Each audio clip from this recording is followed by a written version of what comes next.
Hello everyone. Shri मंगल बाल विद्यालय की ऑनलाइन क्लासेस में आपका स्वागत है। मेरा नाम है किशन सुतार और मैं आज आपके लिए लेकर आया हूँ एक बहुत ही खूबसूरत पोइम इंग्लिश के अंदर जिसका नाम है the ant and the cricket. इसके अंदर बहुत कुछ सीखने को मिलेगा और इसके अंदर बहुत सारे नई स्पेलिंग्स यानी कि नए वर्ड्स आपको इंग्लिश के सीखने को मिलेंगे और साथ ही साथ एक बहुत ही इम्पोर्टेंट जो आपके जीवन में बहुत काम आए ऐसा मैसेज इस पोइम के माध्यम से आपको मिलने वाला है। तो जुड़े रहिए वीडियो के अंत तक। अब हम इसको शुरू करते हैं बिना किसी देरी के साथ। तो पोइम का नाम है the ant and the cricket, यानी कि एक चींटी और क्रिकेट। क्रिकेट का मतलब जो हम क्रिकेट खेलते हैं वो क्रिकेट नहीं, यहाँ पे क्रिकेट का मतलब है झिंगूर, यानी कि एक प्रकार का जीव है। तो शुरू करते हैं इसकी समरी के बारे में। क्या बताया गया इस पॉइंट के अंदर? अ फैबल इज ए स्टोरी। फैबल ये एक फैबल है। फैबल यानी कि कल्पित कहानी। कल्पित यानी कि जो कल्पना से बनाई गई हो, जिसके अंदर हो सकता है कि कुछ जानवर है वो बात करते हैं। और कल्पित कहानी की एक विशेषता होती है कि इसके अंदर अंत में हमें कहीं ना कहीं एक जीवन से जुड़ा हुआ संदेश जरूर दिया जाता है। तो इसमें कुछ ऐसी ही बात है। तो चलिए शुरू करते हैं। Open with animals as characters. Okay, ये मैंने बात बता दी। दैट कन्वीज अ मोरल, जो एक नैतिक संकेत देती है। This poem about an ant and cricket contains an idea of far reaching significance, यानी कि बहुत दूरदर्शी जो महत्व है इस पॉइंट की वो दर्शाई गई है एक चींटी और एक झिंगूर के माध्यम से। Which is as true of a four legged cricket, जो उसी प्रकार सत्य है जैसे कि एक फोर लेग्ड क्रिकेट, यानी कि दो टांगों वाला झिंगूर या फिर चार टांगों वाले झिंगूर की तरह सत्य है। दोनों पर ये बात सिद्ध होती है। श्योरली, निश्चित रूप से, you have seen a cricket that has two legs. निश्चित रूप से आपने देखा होगा झिंगूर जिसकी दो टांगे हो। ओके, तो अब शुरू करते हैं अपनी पोइम को। अ सिली यंग क्रिकेट, एक छोटा क्रिकेट यानी झिंगूर जो काफी मूर्ख है। सिली यानी मूर्ख। एक्कस्टम्ड टू सिंग, जो आदी हो गया था किसका? सिंग, गाने का। ओके, एक्कस्टम्ड यानी कि आदी हो जाना। Through the warm sunny months of gay summer and spring, यानी कि गर्म और धूप वाले महीने। किसके महीने? ग्रीष्म ऋतु और वर्षा ऋतु के। बिगिन टू कंप्लेन, कंप्लेन यानी कि शिकायत करना शुरू कर दिया। व्हेन ही फाउंड दैट, जब उसने पाया, एट होम, अपने घर पे, his cupboard was empty. Cupboard का मतलब होता है अलमारी। ओके, जहां पर अपने कपड़े और या फिर कुछ खाने की चीजें रखी जाती है। एम्प्टी क्या था? वो कपबोर्ड खाली था। एंड विंटर वॉज कम, और सर्दियां आ चुकी थी। ओके, तो एक झिंगूर जो गाने का आदी हो गया था वो दिन पूरे महीनों गाता रहा वर्षा और गर्मी के अंदर। जब सर्दी आ गई तो उसने पाया कि उसकी अलमारी खाली है और वो शिकायत करना शुरू कर दिया।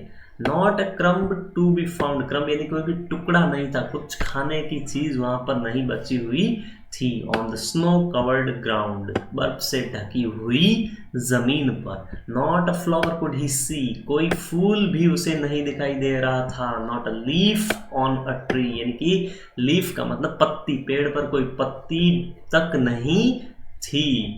होता है ना, जब स्प्रिंग होती है, वर्षा आती है, तो उससे पहले, जस्ट पहले नहीं, स्प्रिंग के बाद, सर्दियों से पहले तो बहुत सारी सूखापन वहां पे आ जाता है जमीन के ऊपर, यानी कि पेड़ों की पत्तियां गिर जाती हैं, फूल कहीं देखने को नहीं मिलते।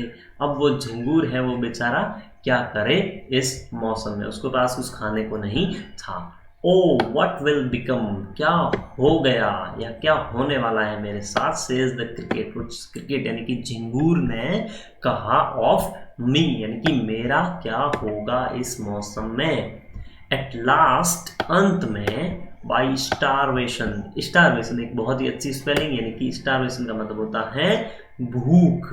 एंड फेमाइन मेड बोल्ड, कि क्या अंत में क्या हो जाएगा?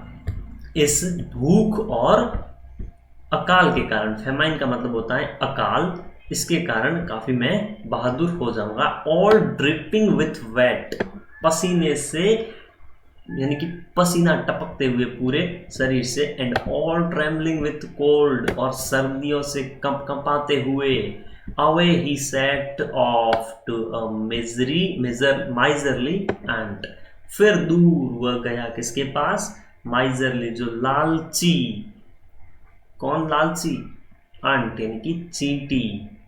ये देखो ये एक झिंगूर का चित्र दिया गया है जो कि एक काल्पनिक है। ओके, टू सी इफ, देखने के लिए, to keep him alive he would grant him shelter from rain. Shelter का मतलब होता है आश्रय। वो चींटियों के पास गया ताकि उसको वर्षा के अंदर, वर्षात हो उस वक्त उसे आश्रय मिल सके। ओके, तो वो मदद मांगने के लिए किसके पास गया, चींटियों के पास। And a mouthful of grain, साथ ही साथ उसे मुंह में भरने इतना ग्रेन यानी कि अनाज मिल भी सके। क्या होता है कि चींटियां क्या करती है, पूरे साल अनाज का संग्रहण करती रहती है और अपना घर भी बना लेती। तो ये झिंगूर है उनके पास गया कि मुझे वहां पे कुछ मिल सकता है, आश्रय और खाना भी मिल सकता है। अब देखते हैं वो क्या जवाब देती है। He wished only to borrow. अब देखो इसका, देखो कितना मतलब ये अच्छा आदमी है। ये बोल रहा है कि मुझे सिर्फ उधार चाहिए। क्या चाहिए, उधार। जो तुम खाना दोगी, चींटियों को बोल रहा है कि जो तुम खाना दोगी वो मुझे सिर्फ उधार चाहिए। He would repay it tomorrow, कि वह इसे कल वापस कर देगा। Okay, if not he must die of starvation and sorrow. अगर तुम ये नहीं देती हो तो वह मर जाएगा भूख और दुख के साथ। सॉरो यानी कि मतलब होता है दुख, और स्टारवेशन का मतलब होता है भूख। अब ये देखो ये झिंगूर यहाँ पे आ गया और ये चींटियां यहाँ पे रही है, काफी गुस्से में दिखाई दे रही है और ये थोड़ा डरा हुआ, सहमा हुआ। Says the ant to the cricket, झिंगूर से चींटियों ने कहा, I am your servant and friend, कि मैं क्या हूं, आपकी नौकर, सर्वेंट हूं और मित्र भी हूं।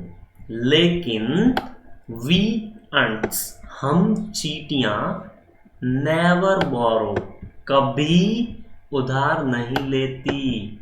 एंड वी एंट्स, हम चींटियां, नेवर लैंड। बहुत ही इंपॉर्टेंट लाइन है, इसको दिमाग में बिठा लेना। चींटियां यहाँ पे कहती हैं कि हम न तो उधार लेती हैं और न ही उधार देती हैं।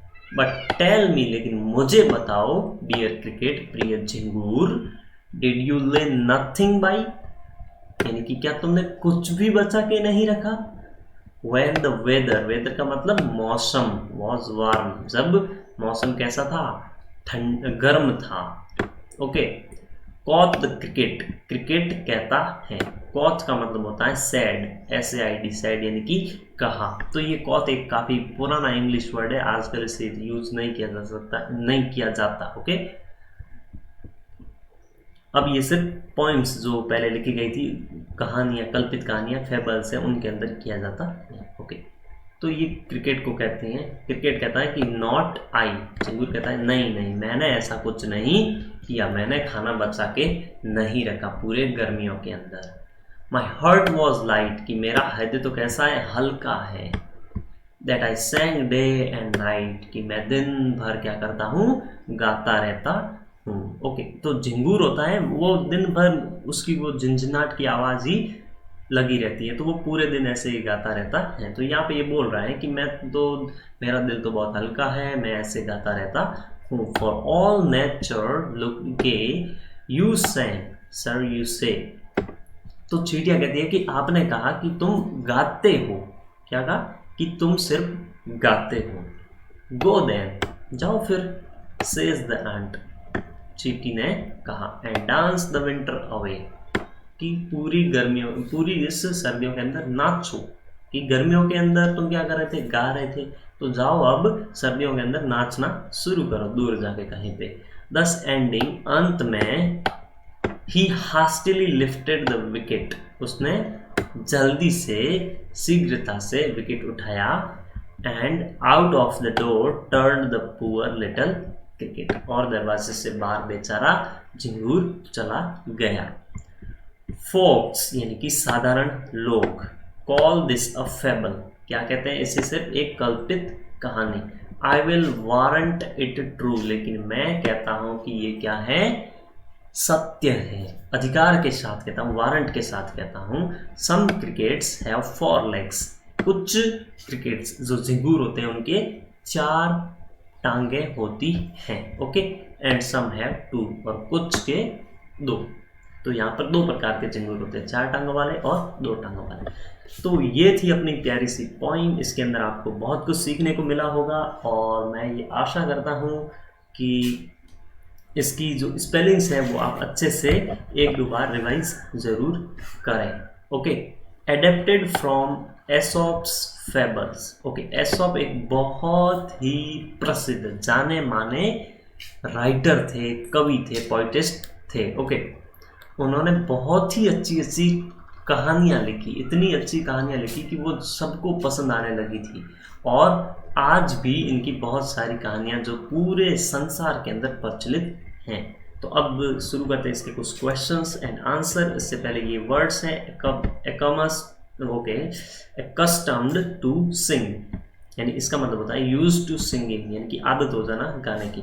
फेमाइन का मतलब होता है सूखा, अकाल, और ले नथिंग बाय का मतलब कुछ भी बचा के नहीं रखना, और कॉथ का मतलब मैंने बताया पुरानी इंग्लिश से लिया गया शब्द सैड, सैड यानी कि कहा। तो इसके कुछ क्वेश्चन आंसर है जो मैं यहाँ पे ही करवा रहा हूँ, क्वेश्चन विथ आंसर्स, ओके। तो यहाँ पर शुरू करते हैं इसको। तो ये थी poem the ants and the crickets, इसके क्वेश्चन आंसर। सबसे पहला क्वेश्चन, द क्रिकेट सेज, यहाँ पे हाईलाइटर लगा देता हूँ मैं for your convenience, okay. The cricket says, cricket कहता है, झिंगूर कहता है, oh what will become of me, मेरा क्या होगा। व्हेन डज ही से इट, उसने ऐसा कब कहा और क्यों कहा। तो आपको पता है कि the cricket speaks these words when in his home he finds no food to eat in winter, जब उसने पाया कि उसके घर में सर्दियों में खाने के लिए कुछ भी नहीं था, ओके, तब उसने ऐसा कहा कि मेरा क्या होगा अब, okay. Then next question number 2, find in the poem the lines that means the same as, कविता के अंदर उन पंक्तियों को पहचानो जिसका मतलब क्या हो, neither a borrower nor a lender, ना तो उधार देने वाला ना उधार लेने वाला। तो ये लाइनें कब थी, the line is but we ants never borrow, we ants never lend, ये लाइनें कही थी चींटियों ने, ओके। नेक्स्ट है दूसरे का ही second, what is your opinion, opinion का मतलब होता है तुम्हारी राय, okay, of the ants principle, principle मतलब सिद्धांत, ओके। तो चींटियों की जो सिद्धांत थे उनके अपने कुछ प्रिंसिपल्स थे। कौन से प्रिंसिपल, जैसे कि हम ना तो कभी उधार लेते हैं ना कभी उधार देते हैं, इस प्रकार के, ओके। तो चींटियां बहुत ही क्या होती है, सिद्धांतवादी होती है, वो अपना काम पूरी निष्ठा से करती हैं। तो यहाँ पर आपकी क्या राय है इसके बारे में वो बतानी है। द अर्न्स प्रिंसिपल इज नॉट बैड, उनके सिद्धांत मतलब खराब नहीं थे। इट टीचेज अ लेसन, ये एक पाठ पढ़ाती है, पाठ सिखाती है, टू एवरीबडी, प्रत्येक को, to plan for the rainy day, बरसात के ऋतुओं के लिए, बरसात के जो दिन होते हैं उनके लिए तैयार रहने का हर किसी को ये पाठ पढ़ाती है कि जब भी मौसम खराब हो, दिन बुरे आए, तो आपको क्या करना है, तैयार रहना है बुरे दिनों के लिए। अच्छे दिनों में मेहनत करनी है, ओके, फिर बुरे दिनों के लिए तैयार रहना है। So this was the lesson teachers by ants. Next question number 3, the ant tells the cricket, cricket को झिंगूर को कहती हैं, dance the winter away. Do you think the word dance is appropriate, यानी कि उपयुक्त है यहाँ पर, कि डांस शब्द यहाँ पे उपयुक्त है या नहीं। The word dance here means merry, making and wasting time, यानी कि खुशी खुशी अपने समय को बर्बाद करते जाओ। क्योंकि क्या था कि जो झिंगूर था उसने पूरी अच्छे दिन थे वो तो गाने में बिता दिए, तो अब जो समय बच गया है उसको नाचते वक्त बिता दो, यानी कि और तरीके से वेस्ट कर दो, बर्बाद कर लो तुम। इट इज अप्रोप्रिएट, ये यहाँ पे उपयुक्त है। द इररेस्पॉन्सिबल, यानी कि गैर जिम्मेदार, okay. Cricket does not deserve any sympathy, जो लोग गैर जिम्मेदार होते, अपनी जिम्मेदारियां नहीं निभाते, उनके प्रति कोई सहानुभूति नहीं रखता। ओके, नेक्स्ट क्वेश्चन है which lines in the poem express the poet's comment, read them aloud. Okay, कौन सी पंक्तियां हैं जो कवि की जो टिप्पणी है उसको दर्शाती है। The poet comments in the expression in the last two lines, folks call this a fable. I will, यहाँ पे 11 नहीं है, आई और विल यहाँ पे कॉमा है। I will warrant it true, ये जो अंतिम पंक्तियां है वो कवि का खुद का कमेंट है, वो खुद टिप्पणी करता है कि लोग सिर्फ इसको कल्पित कहानी बोलते हैं, लेकिन मैं कहता हूँ कि ये सब सत्य है। किस प्रकार से सत्य है आगे मैं कहानी के अंत में बताऊंगा। Right the comment in your own word. Okay, खुद के शब्दों में कमेंट लिखना है। तो यहाँ पे क्या करना है कि कमेंट मतलब टिप्पणी करनी कि आपको कविता कैसी लगी और इसमें क्या संकेत दिया गया था, क्या संदेश दिया गया था, वो सही है या गलत। Okay, people say that this story of the cricket and the ant is imaginary और a fable with a moral. लोग कहते हैं कि ये जो कहानी है इसकी चींटी और झिंगूर की, जो सिर्फ काल्पनिक है और इसके अंदर कुछ नैतिक संकेत संदेश दिए गए हैं।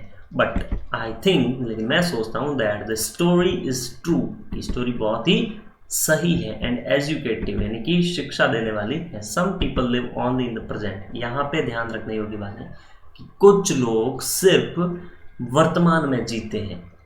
They spend what they earn, वे सब कुछ खर्च कर देते हैं जो उन्होंने कमाया है। एंड मेक मैरी, और क्या करते हैं, खुशी मनाते हैं। But they regret this habit later on, लेकिन अंत में इस आदत का उन्हें पछतावा होता है। तो सबसे अंत में मैं आपको एक क्वेश्चन आप पे छोड़ता हूं कि आपको किस से शिक्षा लेनी चाहिए, एक झिंगूर से या फिर चींटी से, ये आप मुझे कमेंट सेक्शन में बता सकते हैं। Okay, thank you for watching this video. Have a nice day. We will meet you in a next one. Okay.